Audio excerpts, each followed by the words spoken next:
Hey guys, thanks for checking out my video. I killed the Trialmaster today, and I wanted to make a video talking about the fight so you guys can get it done a little easier. If you don't know, the way that you can get your 4th Ascendancy from Ultimatum is by killing the Trialmaster. In order to fight him, you have to complete 3 10-wave ultimatums. Not one, 3. Each one that you do gives you a fragment. You need 3 fragments to unlock this door here, which is at the end of the thing. After you finish the 10 wave, you'll come across this door. You put in the left piece, the center piece, and then the right piece after you complete 3 10 waves. And then it opens the door and you can fight the Trialmaster. You only get 1 shot though, so if you die, you have to do 3 more 10 waves. So it's a high risk, high reward type of thing. But if you don't like Sanctum, and I'm really bad at Sanctum, so I wanted to do it this way instead to get my 4th Ascendancy. The fight really wasn't that bad, actually. As long as your character's strong enough to do the 10 ways, which I got my character to I'm level 88, I think, or 87 I was maybe when I did them. They were pretty darn easy for me at that point. As long as you have good enough damage to like burst down the bosses pretty quick, I found it to be pretty easy. But anyway, an important thing about these fragments, you can insert them into the door and then leave and then do another 10 wave ultimatum, and the fragment will still be there in the door. You don't have to keep all 3 of them in your inventory and then put all 3 of them in at once. I was a little worried that if I put the first one in and then left, it was going to like disappear and I had lost it, but it actually stays in the door, so you can go ahead and put it in there right as you get it if you want. So anyway, once you finish the 3 10 waves and you have all the fragments, this one was called Victorious Fate, and I forget what the other 2 were called, but you put them in the door and then you click unseal and the door opens up. You go up the elevator into the Trialmaster's arena, and the fight is pretty similar to the way Trialmaster was in PoE1. Let me see if I can put this quality up a little bit to make this look a little nicer. This is from my Twitch VOD. So a big thing, if you're playing Invoker, take the PDR node, unspec from Avatar if you have it, because most of the stuff he does appeared to be physical damage, and I was able to tank like almost all of it.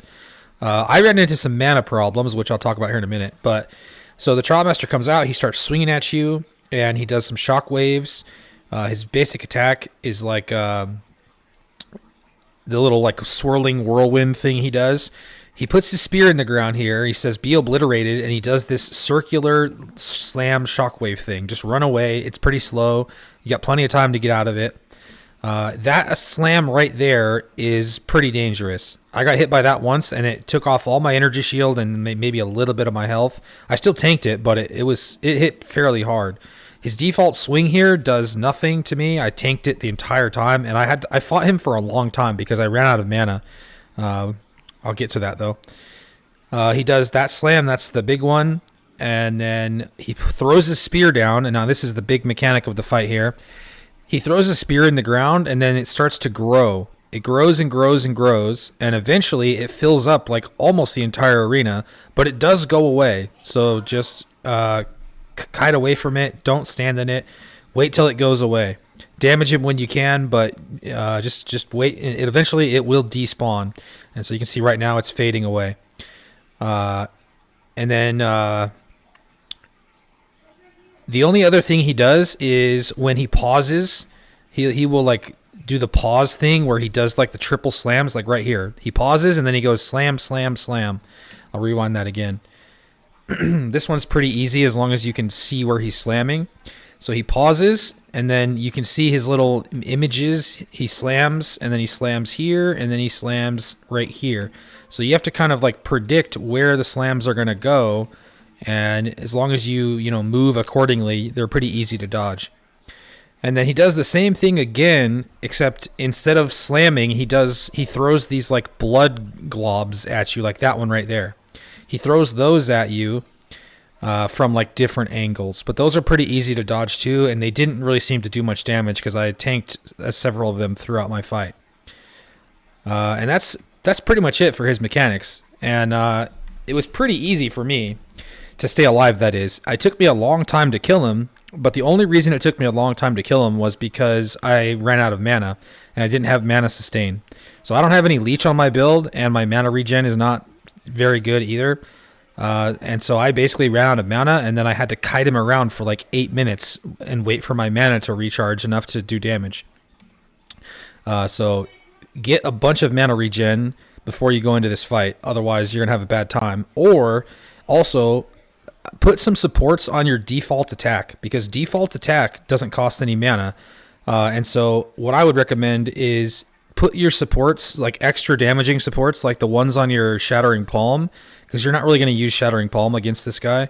Just put those damaging supports onto your default attack, and then whenever you run out of mana, you can just use default attack for a little bit, and that will help you, win this war of attrition against him. And I'll just fast forward here a little bit, and you can kind of see what he does. Blood globs he shoots out. Oh, he also shoots out these like 3 elemental orbs, but those didn't really seem to even hurt me. So I wouldn't really worry too much about those. I kind of just face tanked all those. So as long as you have your elemental resistances capped, you shouldn't have to worry about those. And yeah, that's about it for the mechanics, I think. Take the PDR node though, guys. That was critical for me. So before I did the fight, I unspec'd the avatar node and I respec'd it to the PDR node. And so if you aren't familiar with what that looks like, I'll just go to the end here and I'll show you. And so there you go. I killed him. And then you click on the thing here and you get your Ascendancy points. And then you, congratulations, now you're fully ascended. So before you do it though, if you're playing Invoker, definitely take this node right here. And I had 69% phys reduction when I took that node. And so that was what allowed me to just tank everything. This protect me from harm node here. And you should have a good time. But fix your mana. Either get lots of mana regen or just put damage supports on your default attack so you can default attack in the downtime between your mana. And you'll have a good time. All right, that's it for this one.